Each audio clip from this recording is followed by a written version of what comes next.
안녕하세요. 오늘부터 2학기 기술 수업이 시작됩니다. 4반 학생들은 1학기 마지막 날에 듣고 있죠. 월요일까지 1학기, 화요일부터 2학기라서 4반 학생들은 오늘 1학기 마지막 날이지만 2학기 첫 수업을 듣도록 하겠습니다. 저희가 오늘부터 배울 기술의 종류는 정보기술입니다. 오늘 수업 구성을 알아보겠습니다. 우선 다들 알다시피 저희 교과서는 금성출판사이고요. 페이지는 174쪽에서 177쪽을 배울 예정입니다. 크게 총 3가지를 배울 건데요. 첫 번째는 정보기술의 개념에 대해 배우고요. 두 번째는 늘 그렇듯이 정보기술 시스템에 대해 배우고, 세 번째는 우리가 정보를 어떻게 주고받는지 정보의 통신 과정에 대해 공부해 보겠습니다. 그럼 정보기술의 개념부터 공부 시작해 보겠습니다. 자, 교과서 174쪽을 펴주세요. 저희 정보기술의 개념에 대해 배우기 전에 정보는 무엇인지에 대해서 먼저 공부해 봅시다. 정보란 여러 가지 자료를 사용자가 의미 있게 활용할 수 있도록 가공한 것이라고 합니다. 여기서 우리가 주목해야 할 부분은 바로 여기죠. 의미 있게 활용할 수 있도록 가공한 것. 그럼 의미가 없는 자료는 정보가 아니라는 뜻이 되겠네요. 정보기술은 그렇다면 무엇일까요? 이러한 정보를 수집하여, 즉 의미 있게 활용할 수 있도록 가공한 자료를 수집해서 모아서 가공하고 처리하고 저장하는 기술이라고 합니다. 어떻게 가공하고 처리하고 저장한다는 걸까요? 지금 오늘 수업에서 차근차근 알아보도록 합시다. 우선 정보의 개념에서 의미 있게 활용하도록 가공한다는 말의 의미부터 공부를 해봅시다. 여기 선생님이 여러분들에게 자료를 제공하겠습니다. 자, 이게 여러분들에게 어떤 의미가 있는 자료인가요? 아니죠. 이건 단순 숫자들의 엑셀에 있는 나열일 뿐이죠. 그렇다면 이건 정보가 아닌 단순 자료이겠네요.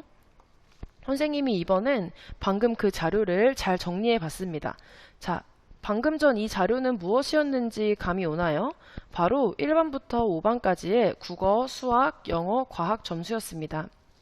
이렇게 정리되지 않은 자료는 우리에게 아무 의미가 없지만 선생님이 이렇게 정리, 즉 가공한 순간 우리에게 의미가 있는 자료가 되었죠. 즉 정보가 된 것입니다.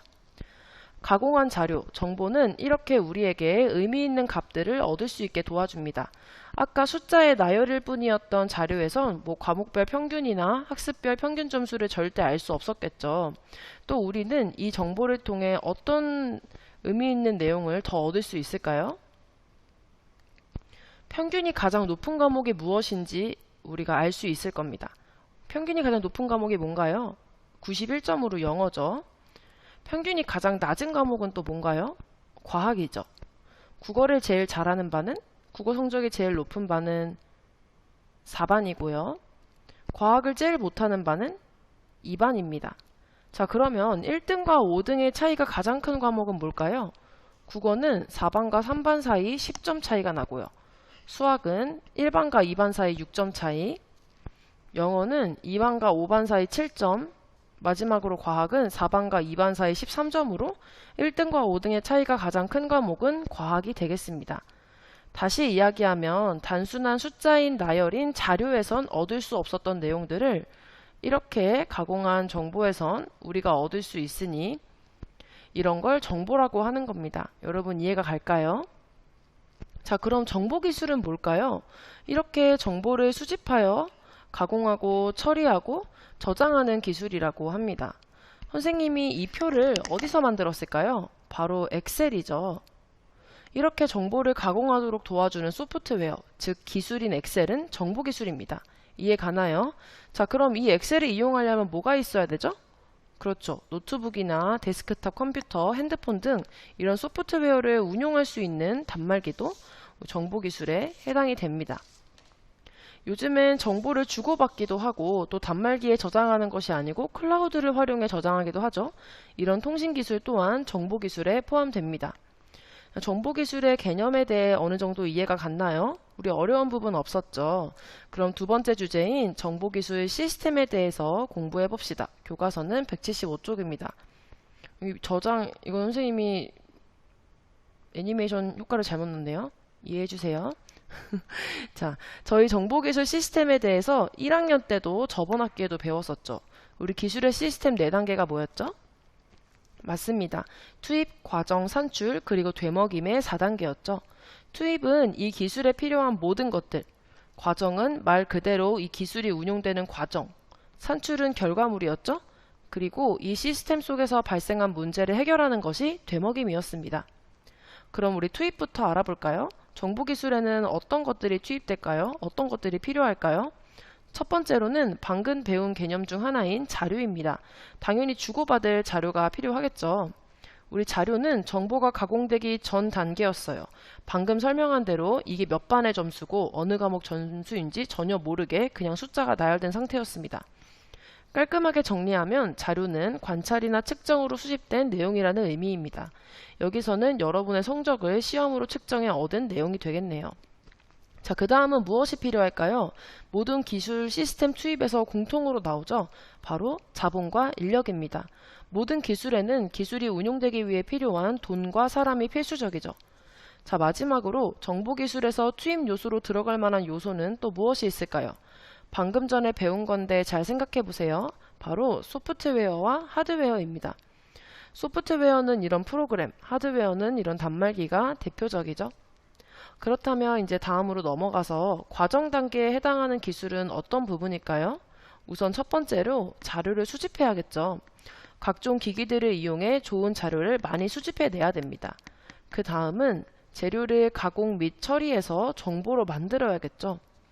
그리고 여기에 내가 의미 있는 내용들을 뽑아내고 분석하는 과정이 필요합니다. 자료에 맞는 소프트웨어와 하드웨어, 아까의 경우 엑셀과 노트북을 이용해서 정보를 가공하고 처리하는 단계가 있어야 됩니다. 그럼 마지막은 아까 선생님이 애니메이션 효과 잘못 넣은 저장이죠. 가장 중요한 개념입니다. 모든 정보는 저장할 수 있어야만 의미가 있습니다. 그래야 두고두고 볼 수 있고 다른 사람에게 전송할 수도 있기 때문이죠. 자, 그럼 산출 단계로 넘어가 볼까요? 산출은 완성 단계죠. 정보가 완성됩니다. 아까 그 성적에 대입해 보면 어떻게 이렇게 자료를 가공한 정보와 이를 토대로 얻은 내용들을 저장하면 바로 정보가 완성되는 것입니다. 이렇게 정보기술 시스템에 대해서 공부해 봤습니다. 동영상을 잠깐 멈추고 교과서 175쪽에 있는 만화를 한번 읽어보면서 정보기술 시스템을 한 번 더 정리해보는 시간 가지시길 바랍니다. 다 읽었나요? 안 읽고 그냥 넘기는 건 아니겠죠? 어느 정도 정리가 됐죠? 그럼 이제 마지막 주제인 정보의 통신 과정에 대해 공부해 보도록 합시다. 자, 이 사진들을 보니 정보의 통신 과정은 총 몇 가지로 나눠볼 수 있는 것 같나요? 네, 맞아요. 네 가지죠. 음성통신, 이미지통신, 영상통신, 데이터통신의 순서로 하나하나 배워보겠습니다. 자, 음성통신은 무엇일까요? 교과서에 설명하는 음성통신은 다음과 같습니다. 가장 오래된 통신 방식이며 현재까지 널리 이용되고 있다. 전화기, 라디오, 방송 등이 대표적인 예시이다. 그렇죠. 핸드폰이나 이메일보다 먼저 전화가 개발됐었어요. 지금까지도 전화는 우리 생활에 빠질 수 없는 기술이고 라디오도 활발히 운영되고 있죠. 자, 그럼 선생님하고 라디오를 예시로 음성통신에 대해 차근차근 공부해 봅시다. 라디오 DJ가 스튜디오에서 방송을 하죠.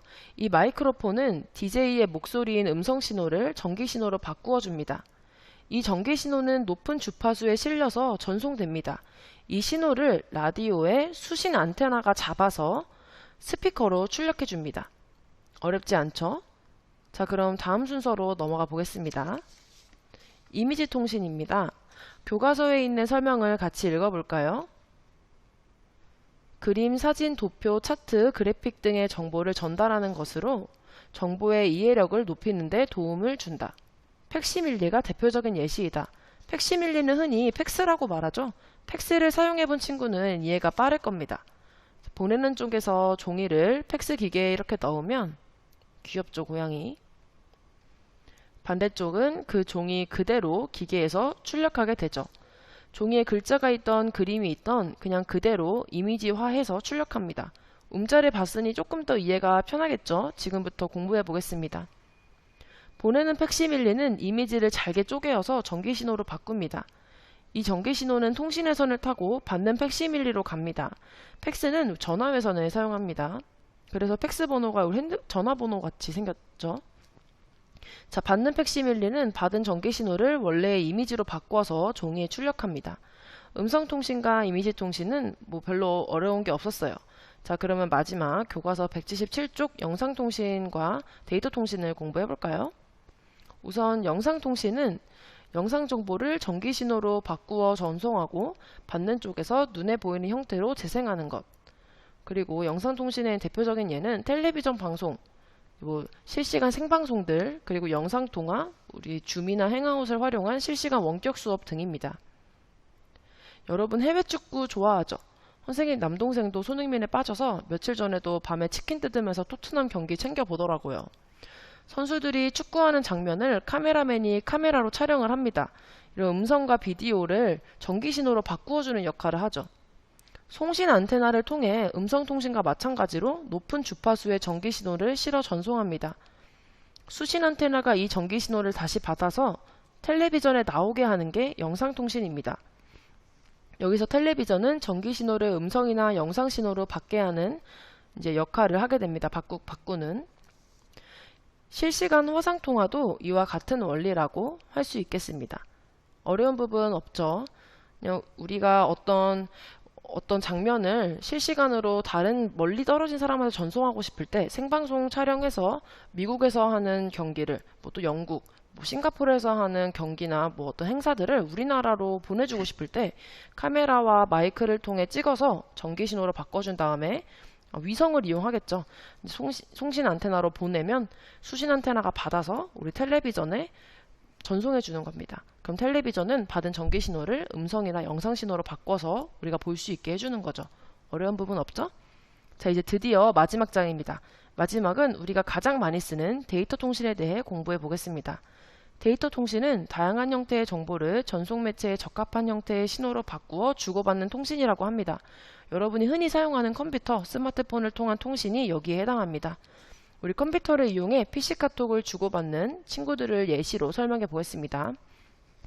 여기 컴퓨터가 있습니다. 이 여자친구가 남자친구에게 카톡을 보냅니다. 컴퓨터에 연결된 키보드에 데이터를 입력하겠죠. 여자친구가 뭐해? 라고 보냈습니다. 이 데이터는 전송 방법에 맞는 신호로 변환되어 전송이 됩니다. 통신 회선을 통해 남자친구가 있는 곳까지 가게 되죠. 남자친구가 이 신호를 잡아서 남자친구 컴퓨터에 맞는 형태의 데이터로 변환해서 남자친구 컴퓨터의 모니터에 출력이 됩니다. 이해 갔죠? 그럼 남자친구는 이렇게 대답하겠죠. EBS 듣고 있어. 자, 오늘 배울 내용은 여기까지입니다. 정보기술 시스템까지는 좀 쉬웠는데 통신 과정으로 넘어오니까 약간 신호 변환 장치, 통신회선 이게 무슨 말인가 싶죠. 깊게 이해하려 하지 마시고 이런 통신 방식들이 있구나 정도로 이해하고 넘어가면 되겠습니다. 여러분 오늘도 수업 듣느라 수고 많았습니다. 건강한 하루 보내세요. 안녕.